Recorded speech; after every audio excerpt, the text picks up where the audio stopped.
경기도 외곽의 오래된 한옥마당. 70년을 이 집을 지키며 살아온 아버지 박철수 씨는 평생을 성실하게 농사짓고 가족을 위해 묵묵히 땀 흘린 분이었다. 그러나 가을이 깊어가던 어느 날 아버지는 갑작스럽게 세상을 떠났다.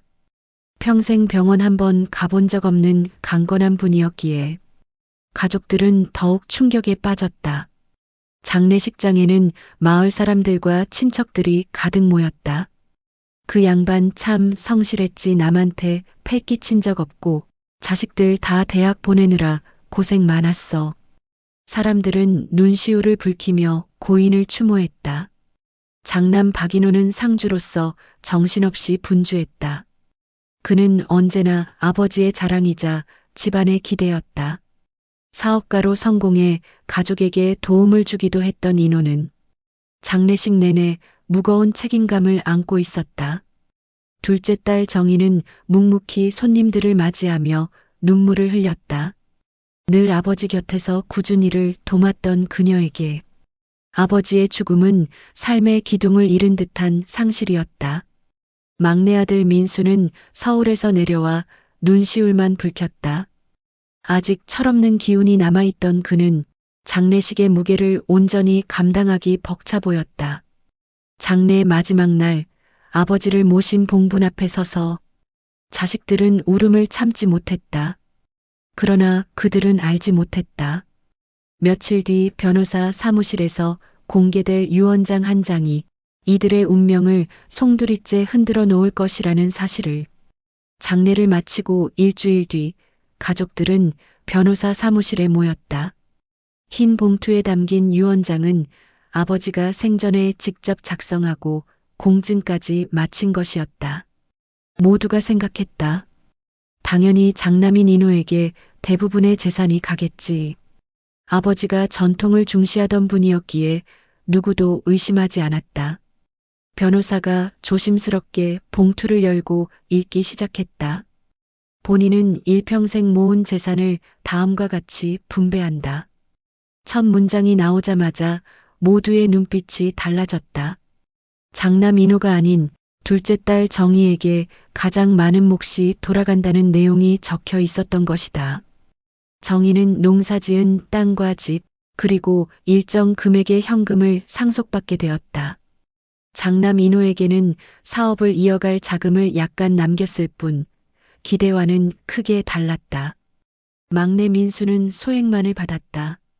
그러나 가장 충격적인 건 마지막 문장이었다. 그리고 내 재산의 일부는 오랜 세월 곁에서 함께 고생한 한 사람, 최순자 씨에게 물려준다.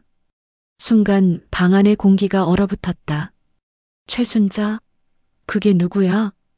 인호가 굳은 목소리로 물었다. 정희는 얼굴이 하얗게 질렸다.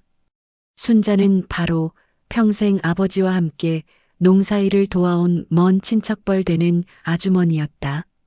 집안일과 농사일을 함께 했지만 가족들은 그저 도와주는 친척으로만 생각했었다.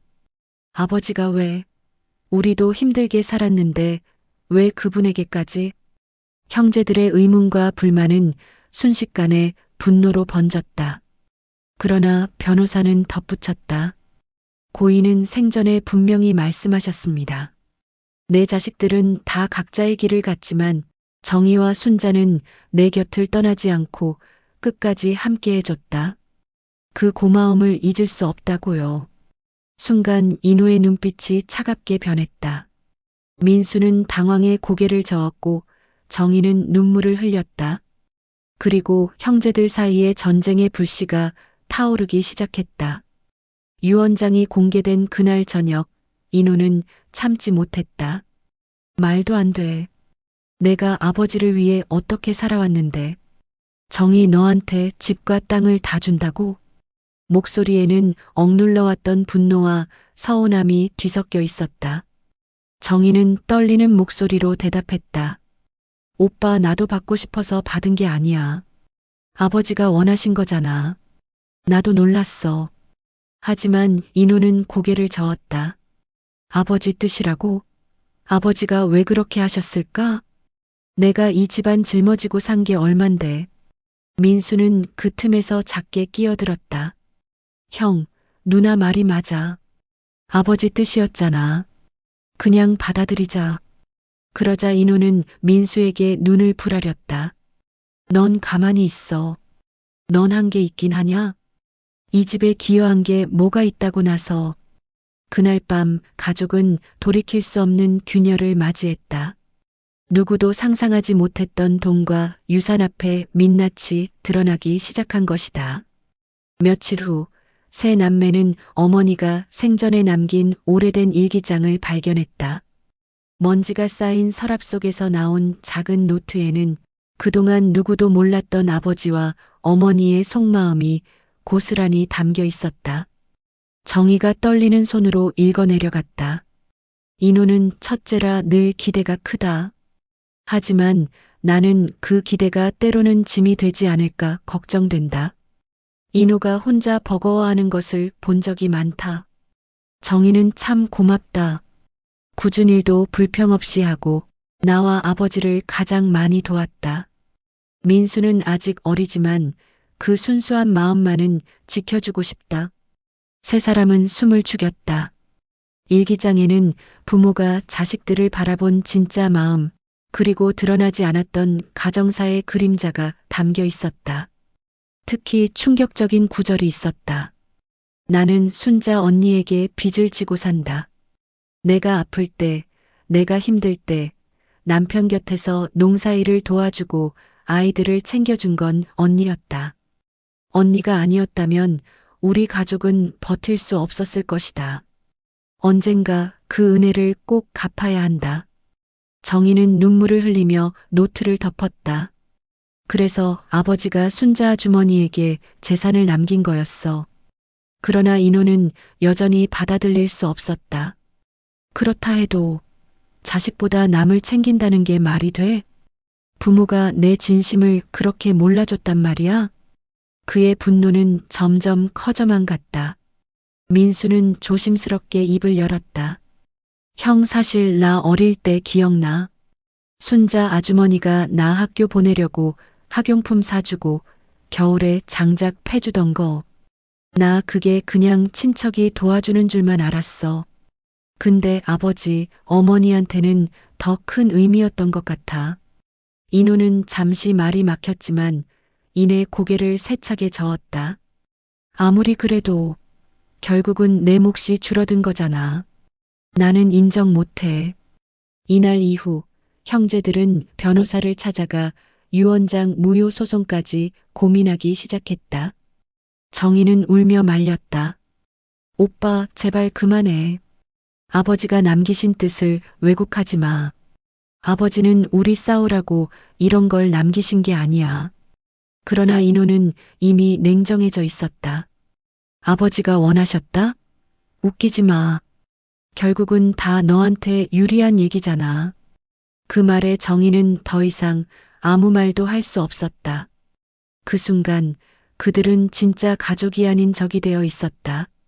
변호사 사무실에서의 첫 충돌 이후 세 남매의 관계는 빠르게 무너져 내렸다. 인호는 마음을 굳혔다. 그는 결국 유언 무효 소송을 제기하기로 했다. 아버지가 정신이 온전하지 않았을 수도 있어.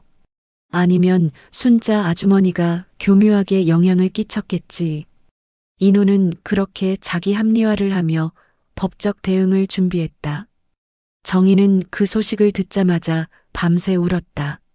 아버지가 평생 어떻게 사셨는데 이제 와서 그 뜻을 부정한다고? 민수는 두 사람 사이에서 갈팡질팡했다. 형의 주장에도 일리가 있는 것 같았지만 누나의 눈물을 보니 마음이 흔들렸다. 소송을 준비하는 과정에서 형제들은 서로를 공격하기 시작했다. 인호는 정희에게 소리쳤다. 내가 아버지 옆에서 농사일 좀 도왔다고 해서 이 집안 다 내 거라고 착각하지 마. 넌 시집도 못 가고 결국 부모님 등에 얹혀 산 거잖아. 그 말에 정희는 치를 떨며 대답했다. 뭐라고? 오빠, 내가 왜 시집을 못 간 줄 알아? 아버지 어머니가 편찮으셔서 내가 곁을 지킨 거야. 오빠랑 민수는 도시로 나가 살면서 단 한 번이라도 부모님 약 한 첩 사드린 적 있어? 분노와 억울함이 뒤섞인 목소리에 민수는 고개를 숙였다. 그러자 인호는 민수를 향해 화살을 돌렸다. 그리고 너 민수, 너는 평생 철없이 놀기만 했잖아. 공부한다고, 음악한다고, 집에 돈만 빼갔지. 내가 집안에 기여한 게 뭐가 있는데 이 자리에서 고개를 들어? 민수는 더는 참지 못하고 주먹을 꽉 쥐었다. 형, 나도 기억해. 내가 돈 필요할 때마다 결국 누나가 도와줬어. 형은? 성공했다면서 한 번이라도 집에 제대로 보탠 적 있어? 형은 늘 자기 체면만 생각했지. 분노의 불길은 걷잡을 수 없었다. 세 남매는 서로의 상처와 약점을 들춰내며 날선말을 퍼부었다. 아버지가 떠난 지 한 달도 안 된 시점, 그들의 관계는 이미 돌이킬 수 없을 만큼 훼손되어 가고 있었다. 법원에 제출된 자료들을 조사하던 중 변호사는 한 가지 중요한 사실을 발견했다. 아버지가 마지막 몇 년 동안 정기적으로 순자 아주머니의 계좌에 돈을 송금해왔다는 것이다. 인호는 이를 빌미로 주장했다. 봐라. 저건 명백히 외부의 개입이야. 순자가 아버지를 조종한 거라고. 하지만 정희는 고개를 저었다. 아니야, 내가 알아. 순자 아주머니가 자기 병원비도 못 낼 만큼 힘들었어. 아버지가 그걸 도와주신 거야. 오히려 아버지 성격 알잖아. 은혜를 그냥 넘기지 못하셨잖아. 민수도 고개를 끄덕였다. 형, 나도 순자 아주머니한테 도움받은 기억 많아. 형은 잘 몰라서 그래. 그러자 인호는 분노에 치를 떨었다. 결국 너희 둘은 한편이구나. 그래, 다 가져가라. 하지만 난 물러서지 않을 거야. 소송이 진행되는 동안 형제들의 사이는 완전히 갈라졌다. 명절에도 제사에도 서로 얼굴조차 보지 않았다. 마을 사람들조차 수군거렸다. 철수 씨 자식들 사이가 그렇게 험악해졌다지. 유산 때문에 그렇다더라. 참, 부모 마음이 저럴 줄 알았을까. 정희는 사람들의 시선에 고개를 들 수 없었다. 민수는 방황했다. 그는 술에 의지하며 점점 무너져 갔다. 인호는 오직 재산을 되찾겠다는 집착으로 더 날카로워졌다. 결국 재판장에 나란히 서게 된 날, 그들은 완전히 낯선 사람들이 되어 있었다. 원고, 피고 발언하세요. 판사의 목소리에 인호는 날카롭게 말했다. 이건 단순한 돈 문제가 아닙니다. 제 아버지가 정신적으로 혼란한 상태에서 작성된 유언장이므로 무효임을 주장합니다. 이에 맞서 정희는 떨리는 목소리로 대답했다. 아버지는 끝까지 정신이 온전하셨습니다. 유언장은 아버지의 진심입니다. 돈보다 중요한 건 아버지의 뜻입니다. 법정안은 숨막히는 긴장감으로 가득 찼다. 재판이 끝나고 나오는 길, 인호는 정희를 붙잡았다. 정희야, 마지막으로 묻겠다. 그 땅, 나한테 넘겨라. 아버지가 잘못된 판단을 한 거야. 내가 조금만 양보하면 다 해결된다. 정희는 눈물을 글썽이며 고개를 저었다. 오빠, 아버지는 나한테 재산을 주신 게 아니라 책임을 맡기신 거야. 이 집과 땅을 지켜달라는 뜻이었어. 난 아버지 뜻을 저버릴 수 없어. 그 말에 인호는 더 이상 참지 못하고 소리쳤다. 책임? 웃기지 마. 넌 그냥 욕심 부리는 거야. 우리 부모님은 평생 나한테 기대하셨다고. 내가 장남이니까 내가 이 집안을 이끌어야 했다고. 정희도 목소리를 높였다. 오빠, 부모님이 진짜 원하신 게 뭐라고 생각해? 우리가 이렇게 싸우는 거였을까? 오빠 체면, 자존심 지키는 게 아버지의 진짜 뜻이었을까? 순간 인호는 말문이 막혔다. 그러나 그 눈빛에는 여전히 분노와 억울함이 서려 있었다. 아버지의 진정한 유산. 재판이 계속될수록 가족의 상처는 깊어졌다. 하지만 어느 날 사건의 향방을 완전히 바꿀 한 장의 편지가 나타났다. 정희가 집안의 낡은 장롱을 정리하다가 바닥 이중칸에 숨겨져 있던 작은 봉투를 발견했다. 봉투 겉면에는 아버지의 필체로 이렇게 적혀 있었다. 내가 없을 때 꼭 아이들이 읽어주길. 정희는 손이 떨렸다. 세 남매는 다시 모여 봉투를 열었다. 그 안에는 아버지가 마지막으로 남긴 친필 편지가 있었다. 편지의 내용은 이랬다. 내 사랑하는 아이들아. 내가 남긴 재산 때문에 너희가 싸우지 않길 바란다. 나는 재산을 나누며 너희 각자가 살아온 길을 생각했다. 인호야, 넌 장남으로서 큰 기대와 짐을 지고 살아왔다. 나는 내가 늘 부담스러울까 걱정했다. 그래서 이번에는 내게 책임을 덜어주고 싶었다. 정희야, 내가 곁에서 묵묵히 꾸준히를 도맡아준 덕분에 내가 여태까지 살아올 수 있었다. 집과 땅을 맡기는 건 내게 가장 믿음직한 일이었다. 민수야, 너는 아직 길을 찾는 중이지만 내 순수함만은 꼭 지켜주고 싶었다. 큰 돈보다 작은 보탬이 너에게 더 나을 거라 믿었다. 그리고 순자 언니, 너희 어머니가 병으로 쓰러졌을 때, 내가 지쳐 있을 때, 그분이 우리 곁을 지켜주지 않았다면 이 집은 오래전에 무너졌을 것이다. 그 은혜를 내가 잊을 수 없었다. 편지는 마지막에 이렇게 맺어져 있었다. 아이들아, 내 진짜 유산은 땅이나 돈이 아니다. 내가 평생 지켜온 건 너희 가족이다. 유산을 두고 싸운다면 내가 남긴 건 아무 의미가 없다. 제발 서로 지켜주며 살아가거라. 그것이 내가 바라는 단 하나의 유언이다. 세 남매는 편지를 읽고 한동안 아무 말도 할 수 없었다. 침묵 속에서 눈물만이 흘러내렸다. 먼저 민수가 흐느끼며 입을 열었다. 형, 누나, 우리 이러면 안 되겠다. 아버지가 원하신 게 이게 아니잖아. 우리가 아버지 뜻을 이렇게 짓밟아도 되는 거야? 정희는 손으로 얼굴을 가리며 울었다. 나도 원한 거 아니었어. 그냥 아버지가 맡기신 거라 생각했을 뿐이야. 근데 오빠랑 싸우고 싶지 않아. 인호는 오랫동안 침묵하다가 천천히 고개를 들었다. 눈가에는 눈물이 맺혀 있었다.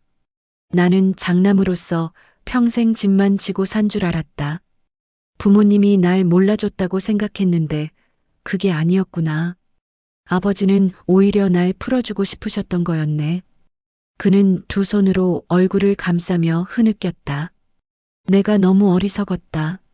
미안하다, 정희야. 미안하다, 민수야. 세 남매는 결국 서로를 끌어안고 울었다. 그동안 쌓였던 원망과 상처가 눈물 속에서 서서히 녹아내렸다. 며칠 뒤 세 남매는 변호사 사무실을 찾아가 유언 소송을 취하했다. 그들은 아버지의 뜻을 존중하기로 했다.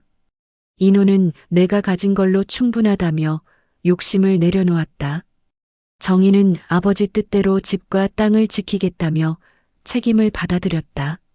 민수는 형, 누나 곁에서 내가 할 수 있는 만큼 돕겠다며 새로운 각오를 다졌다.